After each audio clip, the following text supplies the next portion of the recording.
Turn it off. That's what I would say. It's hard for young people now because they're hooked. They're addicted. If you don't think you're addicted, and I'm talking about anyone, from the highest to the lowest, if you don't think you're addicted, then see if you can turn it off for a week. It got quiet in here, didn't it? Didn't it get real quiet?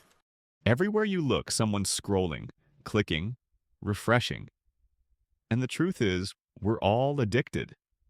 But addicted to what exactly? That's where this story begins. In this video, we'll break down Dopamine Nation, why we're hooked on pleasure and what it's doing to our brains. The story starts with a doctor named Anna Lembke, a psychiatrist at Stanford University. And one ordinary day, her phone rings. "Dr. Lembke, Jacob is waiting for you." She walks out to meet him, a man in his 60s, calm face, Silicon Valley clothes, the kind of man who looks like everything is fine. But when he speaks, his voice trembles. "I have an addiction problem." At first, Dr. Lemke thinks it's simple. Maybe alcohol, maybe drugs. But Jacob's story isn't like the others. He says he's addicted to sexual behaviors. Not occasionally, constantly, to the point that he built a machine to feed his habit. And when you hear that, it's easy to think, okay, that's extreme. That's not me. But then Anna Lembke pauses and says something that stops you cold. We all have our own Jacob's machine. Maybe yours looks different. A phone, a coffee cup, a shopping cart, a video feed. But the pattern is the same. Craving, pleasure, crash, repeat. Here's the twist. Anna Lembke wasn't just Jacob's doctor. She was an addict herself.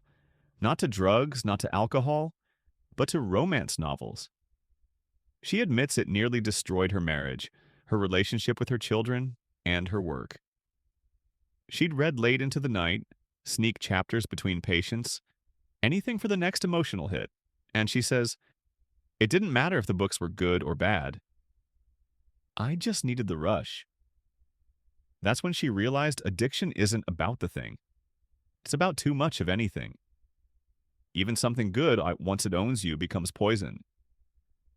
Jacob tells her that for years he was fine. He got married young, lived happily, even resisted temptation for a decade. Then one day everything changed. When Anna Lembke asked, "What happened?" he answered with one word: the internet. The moment adult content went online, his addiction came back. Stronger, faster, unstoppable. He almost lost his job, his health, his life.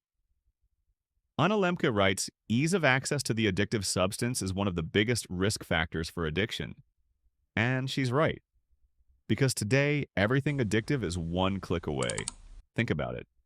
Fast food, delivered in minutes, cigarettes, replaced by vapes, no smell, no mess. Shopping, instant, movies, infinite scroll. And the most dangerous one, your phone, the fastest dopamine dispenser ever invented.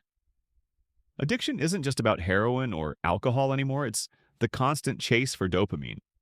That tiny molecule that once motivated us to hunt, explore, survive. Now it's the same molecule that keeps us scrolling at 3 a.m. Dopamine is the brain's reward signal. Every time you do something pleasurable, eat, win, scroll, dopamine spikes. But when the spikes happen too often, your brain tries to protect itself. It turns down its sensitivity. So you need more and more just to feel normal. That's why the first sip of coffee hits different from the 10th. That's why one video turns into 20. And that's why silence now feels unbearable. Your brain isn't evil, and it's just overwhelmed. Dr. Lembke discovered something profound. For every bit of pleasure you take, your brain creates an equal measure of pain. It's the balance of the system, like a seesaw. You flood it with too much pleasure, it tilts. And when it tilts long enough, the only thing that feels good is the addiction itself. That's why quitting feels like pain. It's not punishment, it's your brain resetting. So she tells Jacob to stop completely for 30 days. He laughs and says it's impossible, but he tries. And at first it's brutal. Anxiety, insomnia, cravings, then slowly, clarity? He starts to enjoy small things again: sunlight, conversation, music, real dopamine, earned, not forced. Dr. Lemke applies the same rule to herself: no romance novels, no emotional escapism, a full detox. For weeks, she feels empty.